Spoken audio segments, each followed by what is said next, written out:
नमस्कार. आज आपल्याकडे एक असा विषय आहे जो थोडा गुंतागुंतीचा वाटू शकतो, पण तो खूप विचार करायला लावणारा आहे.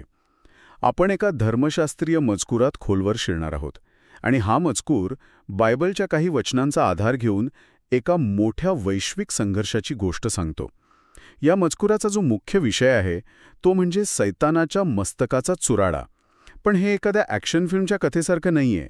यात न्याय, अधिकार, वारसा हक्क आणि मानवी अस्तित्वाचा उद्देश यावर एक वेगळाच दृष्टिकोन मांडला आहे. चला तर मग यातील एक एक पदर उलगडून पाहूया.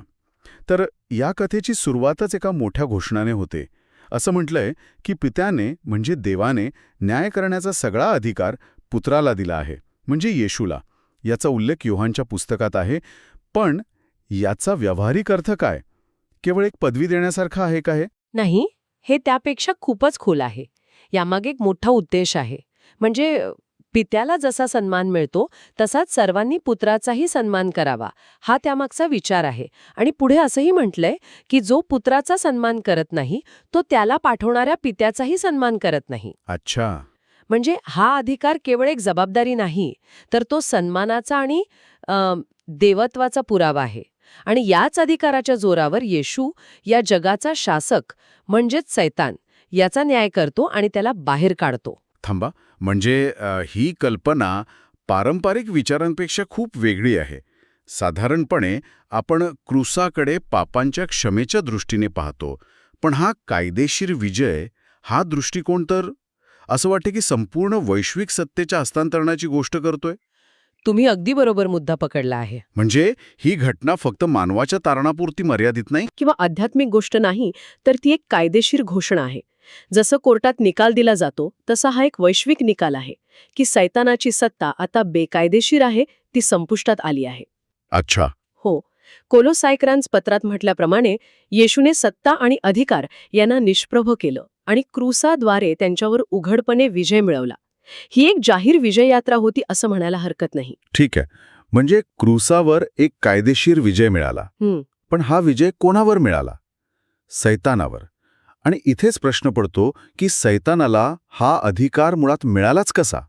तो जगाचा शासक बनला कसा? याचं उत्तर शोधायला आपल्याला आदामकडे जावं लागेल, बरोबर? बरोबर. या मजकुराचा तर्क समजून घेण्यासाठी आदामची कथा खूप महत्वाची आहे. देवाने पहिल्या मानवाला म्हणजे आदामला निर्माण केलं आणि त्याला एक मोठी जबाबदारी दिली. उत्पत्तीच्या पुस्तकात लिहिलंय की देवाने त्याला पृथ्वीवरील सर्व गोष्टींवर अधिकार दिला. म्हणजे तो पृथ्वीचा एक प्रकारचा व्यवस्थापक होता. एक स्टुअर्ड. हो, पण अट एकच होती, देवाची आज्ञा पाळायची. आणि तिथेच गडबड झाली. त्याने आज्ञा मोडली आणि पाप केलं. हो, आणि मजकुरानुसार जेव्हा आदामने देवाची आज्ञा मोडली तेव्हा तो पापाचा गुलाम बनला. आणि जो ज्याचा गुलाम असतो तो त्याच्या मालकाची आज्ञा पाळतो. या तर्काने तो सैतानाची आज्ञा पाळू लागला. अच्छा. आणि परिणामी आदामला पृथ्वीवर व्यवस्थापक म्हणून दिलेला जो अधिकार होता तो अप्रत्यक्षपणे सैतानाकडे हस्तांतरित झाला. बापरे. म्हणूनच लूकच्या पुस्तकात सैतान येशूला जगातील सर्व राज्य दाखवून म्हणतो, हे सर्व वैभव आणि अधिकार मला दिलेले आहेत आणि मी ते ज्याला इच्छितो त्याला देतो. म्हणजे तो खोटं बोलत नव्हता. नाही, त्याला तो अधिकार आदामच्या पतनामुळे मिळाला होता. म्हणजे ही तर एखाद्या महाकाव्याची कथा वाटते. एक हरलेला वारसा, एक अज्ञात नातेवाईक जो परत येतो आणि एका मोठ्या शत्रूशी कायदेशीर लढाई लढतो. मी याकडे कधीच या नजरेने पाहिलं नव्हतं. आणि इथेच मग शेवटचा आदाम म्हणजेच येशूची भूमिका सुरू होते. हो, आणि शेवटचा आदाम ही संकल्पना खूप महत्वाची आहे. तो आदामचा नातेवाईक तारक म्हणून आला. नातेवाईक तारक, किन्झमन रिडीमर? हो, ही संकल्पना समजून घेण्यासाठी एक सोपं उदाहरण घेऊया. समजा तुमच्या कुटुंबाची वडिलोपार्जित जमीन कोणीतरी कर्जामुळे गमावली. त्या काळातल्या नियमानुसार फक्त जवळचा नातेवाईकच ती जमीन परत विकत घेऊन कुटुंबाला परत मिळवून देऊ शकत होता. बाहेरची व्यक्ती नाही? नाही, बाहेरील व्यक्ती ते करू शकत नव्हती. त्याच तर्काने येशू शेवटचा आदाम म्हणून मानवजातीचा जवळचा नातेवाईक बनून आला आणि आदामने गमावलेला अधिकार नावाचा वारसा सैतानाकडून कायदेशीररित्या परत मिळवला. हे खूपच रंजक आहे. म्हणजे मानवजातीचा हक्क परत मिळवण्यासाठी त्याला स्वतः मानव बनावं लागलं. आणि हे आपल्याला पुढच्या मुद्द्याकडे घेऊन जातं, जो या मांडणीतला खरं तर सर्वात अविश्वसनीय भाग वाटतो मला. निर्मात्याचं निर्मित बनणं. हो, आणि हा या धर्मशास्त्रीय मांडणीचा गाभा आहे. ज्या देवाच्या वचनाने संपूर्ण सृष्टी, तारे, ग्रह, आकाशगंगा निर्माण झाल्या, ते वचन स्वतः एक मर्यादित, दुर्बळ मानव बनून पृथ्वीवर आले. हे एक मोठं कोडं आहे की नाही? हा विचारच किती अविश्वसनीय आहे. म्हणजे ज्या शक्तीने तारेग्रह निर्माण केले, ती शक्ती एका लहानशा मानवी शरीरात सीमाबद्ध झाली. यामागचा उद्देश फक्त परीक्षा घेणं होता की अजून काही खोल अर्थ आहे यात? या मजकुरानुसार याचा उद्देश खूप खोल होता. हे कृत्य एक मोठी वैश्विक कसोटी ठरलं. या घटनेमुळे 2 प्रकारचे अनुयायी वेगळे झाले.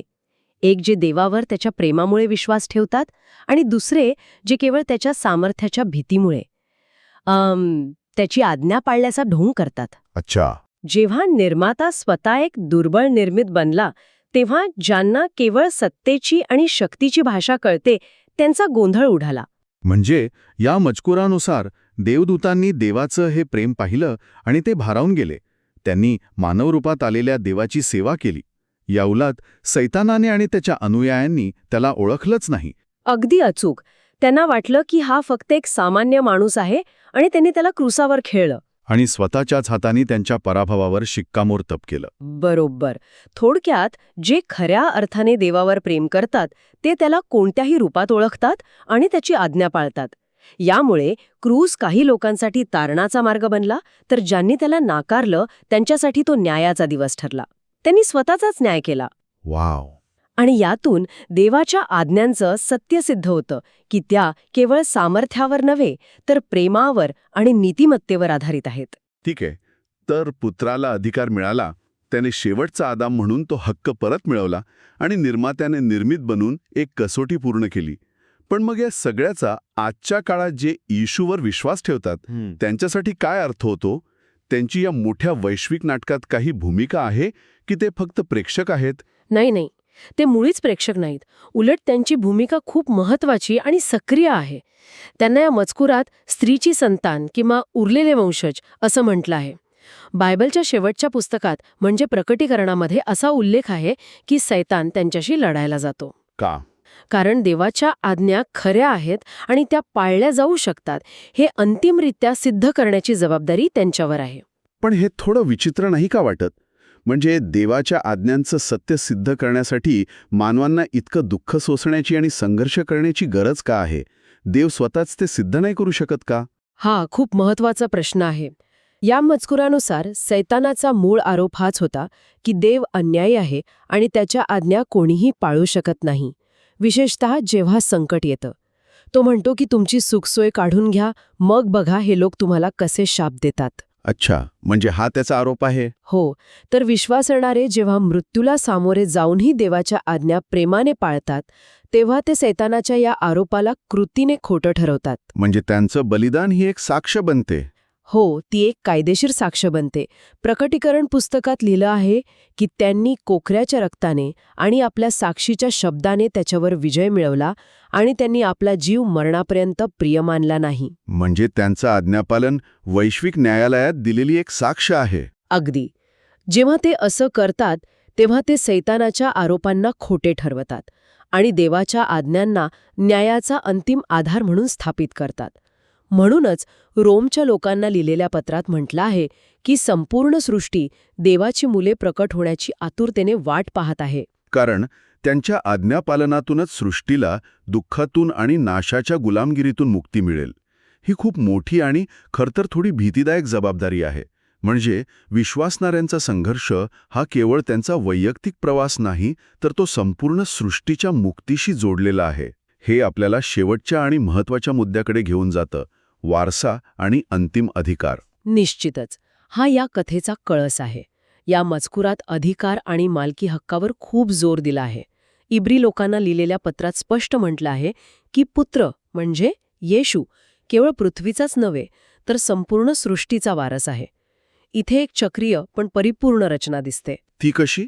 बघा, पुत्र जो सृष्टीचा निर्माता होता तो स्वतः एक निर्मित म्हणजे मानव बनला.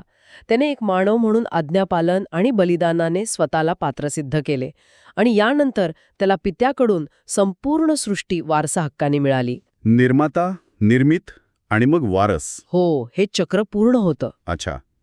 म्हणजे सैतानाचा जगावरील अधिकाराचा दावा आपोआप रद्द होतो, कारण त्याला तो अधिकार एका तात्पुरत्या व्यवस्थापकाकडून, आदामकडून, फसवणुकीने मिळाला होता. पण आता सृष्टीचा खरा मालक आणि कायदेशीर वारस स्वतः उपस्थित झालाय. हे तर असं झालं की एखाद्या भाड्याच्या घरात घुसलेल्या घुसखोराला घराचा खरा मालक येऊन बाहेर काढतो. अगदी उत्तम उदाहरण आहे. आदामने गमावलेला अधिकार आता गैरलागू ठरतो, कारण तो पुत्राच्या संपूर्ण वारसात विलीन होतो. आणि गमत म्हणजे जे शेवटच्या आदाममध्ये पुन्हा जन्म घेतात, म्हणजे विश्वासणारे, त्यांना त्याच्या हाताखाली एक नवीन प्रकारचा अधिकार दिला जातो. खरंच. हो. लूकच्या पुस्तकात येशू आपल्या शिष्यांना म्हणतो की जसे माझ्या पित्याने माझ्यासाठी एक राज्य नेमले आहे, तसेच मी तुमच्यासाठी नेमतो, यासाठी की तुम्ही माझ्या राज्यात माझ्या मेजावर खावे व प्यावे आणि सिंहासनावर बसून न्याय करावा. तर आजच्या या सविस्तर चर्चेतून आपण पाहिलं की हा मजकूर एका मोठ्या वैश्विक नाट्याची कथा सांगतो. ही केवळ पाप पुण्याची गोष्ट नाही, इथे न्यायाचा अधिकार पित्याकडून पुत्राला दिला जातो, जो शेवटचा आदम म्हणून येतो. आणि तो केवळ शक्तीने नव्हे तर नीतिमत्तेने, आज्ञापालनाने आणि बलिदानाने सैतानाला हरवतो. आणि आदामने गमावलेला वारसा परत मिळवतो. आणि सर्वात महत्त्वाचं म्हणजे या कथेमध्ये विश्वासणाऱ्यांचा संघर्ष आणि त्यांचं बलिदान हा केवळ एक साईड प्लॉट नाहीये. तर तो कथेचा अविभाज्य आणि अत्यंत महत्त्वाचा भाग आहे. हो. त्यांच्या साक्षीनेच सैतानाचे आरोप खोटे ठरतात, देवाच्या आज्ञांचं सत्य सिद्ध होतं आणि संपूर्ण सृष्टीला मुक्ती मिळण्याचा मार्ग मोकळा होतो. ही एक अत्यंत गुंतागुंतीची पण आश्चर्यकारकपणे सुसंगत मांडणी आहे. यात प्रत्येक घटकाला, अगदी मानवी दुःखाला सुद्धा एक वैश्विक अर्थ दिला गेला आहे, बरोबर. जो सहसा आपल्याला विचार करायला मिळत नाही. आणि श्रोत्यांसाठी एक अंतिम विचार सोडून जाते. या दृष्टिकोनानुसार मानवी इतिहासातील दुःख आणि संघर्ष हे केवळ अपघात किंवा निरर्थक घटना नाहीत, तर ते एका मोठ्या वैश्विक न्यायालयात सुरू असलेल्या खटल्याचा भाग आहेत, जिथे आज्ञापालनाचे आणि प्रेमाचे अंतिम सत्य सिद्ध होत आहे. हे आपल्याला आपल्या जीवनातील लहान मोठ्या संघर्षांकडे एका पूर्णपणे नवीन आणि अधिक अर्थपूर्ण दृष्टीने पाहण्यास प्रवृत्त करू शकतं.